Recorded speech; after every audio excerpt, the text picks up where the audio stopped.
বিভিন্ন বিশ্ববিদ্যালয়ে এখনো পোষ্য কোটার মতো অযৌক্তিক কোটা রয়ে গেছে। আমরা মনে করি মেডিকেল ভর্তিচ্ছু শিক্ষার্থী এবং ঢাকা বিশ্ববিদ্যালয়ে সহ বিভিন্ন বিশ্ববিদ্যালয়ে যারা ভর্তির ইচ্ছা পোষণ করেন তাদের দুঃখ বেদনা একই। আমরা সেই জায়গা থেকে ঢাকা বিশ্ববিদ্যালয় এবং সর্বস্তরের সাধারণ শিক্ষার্থীবৃন্দের পক্ষ থেকে আজকে মেডিকেলের শিক্ষার্থীরা যে প্রোগ্রাম করেছেন তাদের সাথে সংহতি প্রকাশ করছি। একই সাথে আমরা চাই অতি দ্রুততম সময়ের মধ্যে যেন মেডিকেলের ফলাফল মেধার ভিত্তিতে পুনঃপ্রকাশিত হয়।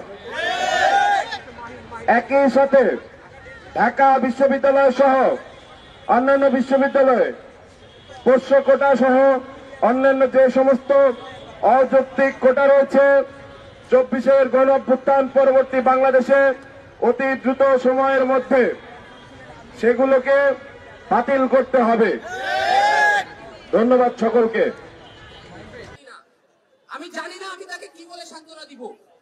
37 মে যে ছেলেটা ডাক্তার হবে, এরা কাদের চিকিৎসা দিবে? আপনাদের চিকিৎসা দিবে। আপনাদের বিবেক কখন উন্মোচিত হবে? যখন সে আপনাদের ভুল চিকিৎসা দিবে তখন। এই মেডিকেল ভর্তি পরীক্ষায় কোটা, এটা আমাদের সাথে না, এটা সাধারণ জনগণের সাথে অন্যায়।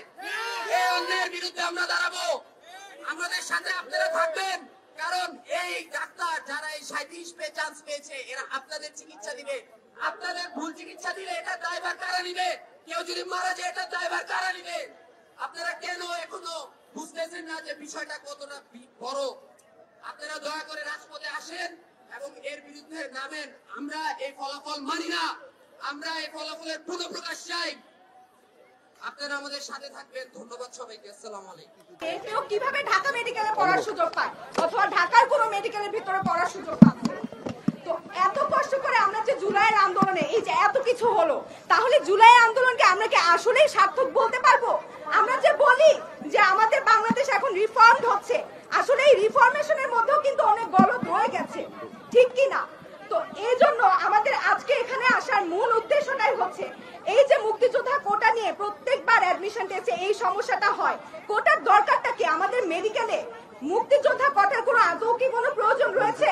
কোনো প্রয়োজন নেই। মেধার ভিত্তিতে আমরা এখানে এসেছি। প্রত্যেক বছর চিকিৎসা ব্যবস্থা নিয়ে চিকিৎসা ব্যবস্থা ঠিক কলুষিত দিকগুলাই আমাদের সবচেয়ে বেশি হাইলাইটেড হয়। ভালো দিকগুলাকে কখনো সেইভাবে হাইলাইটেড হয়েছে এ পর্যন্ত? সবসময় কলুষিত দিকগুলাই হাইলাইটেড হচ্ছে। তো এটার জন্য আমাদের এগুলোর জন্য কিন্তু আমরা নিজেরাই দায়ী। তো আমাদের সকলের দাবি এটাই, যাতে সম্পূর্ণ মেধার ভিত্তিতে, কোনো কোটার ভিত্তিতে নয়, মেডিকেল অ্যাডমিশন যাতে সম্পূর্ণ স্বচ্ছতার সাথে পরিচালিত হয়। ধন্যবাদ। আমরা সবাই চাই যোগ্য ডাক্তার হোক। ডাক্তারদের থেকে আমরা বেস্ট সার্ভিস চাই। ডাক্তার কিছু করলেই সব দোষ, ডাক্তার পিটানো। কিন্তু ডাক্তার তৈরির যে সব থেকে গুরুত্বপূর্ণ যে এক্সাম, সেটা মেডিকেল অ্যাডমিশন টেস্ট, এটা যদি কোটার ভিত্তিতে হয় তাহলে আমরা কই পাবো ভালো ডাক্তার?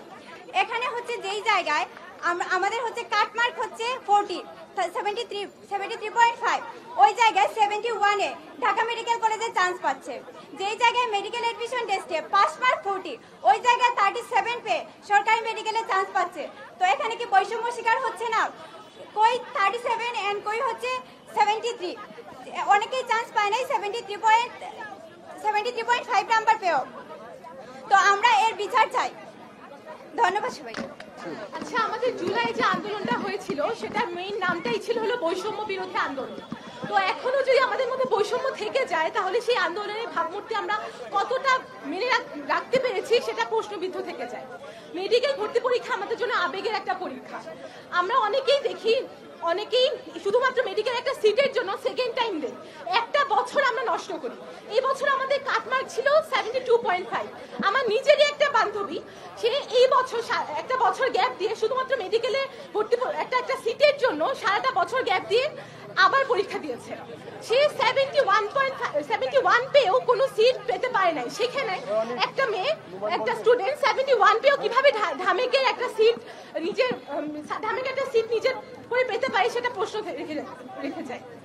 আর আমার বলতে ইচ্ছা করে যে আমরা মেডিকেলে ভর্তি পরীক্ষার জন্য এত কষ্ট করি, এত ভাবে নিজেদের প্রস্তুত করি, সেখানে বইয়ের পিছন থেকে একেবারে ডিরেক্ট প্রশ্ন দেওয়ার কতটা যুক্তিযুক্ত। সেখানে ইঞ্জিনিয়ারিং প্রিপারেশন নিয়েও অনেকে দেখা যায় যে মেডিকেলে ভর্তি পরীক্ষায় এসে চান্স পেয়ে যায়। সবার প্রশ্নের গঠনের মধ্যেই একটা প্রশ্ন থেকে যায়। সো আমি বলবো যে মেডিকেল ভর্তি পরীক্ষায় প্রশ্ন যারা বানায় তাদের আরেকটু বিবেচনা করা উচিত, এবং আমাদের যে গতকালের যে প্রহসনের যে রেজাল্ট দেওয়া হয়েছে সেটা আবার পুনঃপ্রকাশ করা উচিত। ধন্যবাদ। আসসালামু আলাইকুম। আমি যেটা বলতে চাচ্ছি যে আমারই ছোট বোন 72.75 পেয়েও চান্স পায়নি, 72.75 পেয়েও চান্স পায় নাই, আর আমারই এক প্রতিবেশী 40 পেয়েও চান্স পাইছে। এটা আমার জন্য খুবই দুঃখজনক, এবং আমাদের যে মেডিকেলের যে সিস্টেম আছে প্রতি বছরই হচ্ছে কিছু ভুল প্রশ্ন থাকে, সেগুলোর আনসার সঠিক আনসার নেয় না। যেমন কোনো প্রশ্নে যদি ভুল থাকে সেই ভুল আনসারই তারা সংশোধন না করে ওই ভুল আনসারই তারা উত্তর হিসেবে নিয়ে নেয়, যেটা খুবই লজ্জাজনক। কারণ আমাদের তো মেধার ভিত্তিতে পরীক্ষা হচ্ছে, এখানে আমরা ভুল একটা আনসার শিখে কেন হচ্ছে আমরা ভুল আনসারটাই আনসার করবো? আমাদেরকে শেখানো হয় যে মেডিকেলে অনুশীলনীর যদি ভুল প্রশ্ন থাকে তো এই প্রশ্নের ভুল আনসারটাই তোমরা পরীক্ষায় দিয়ে আসবে।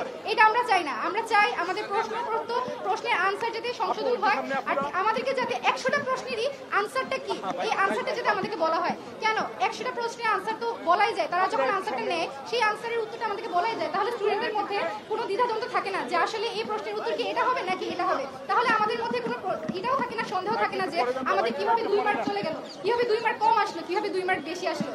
আর মুক্তিযুদ্ধ কোটার কথা যেটা বলি সেটা খুবই অযৌক্তিক একটা দাবি।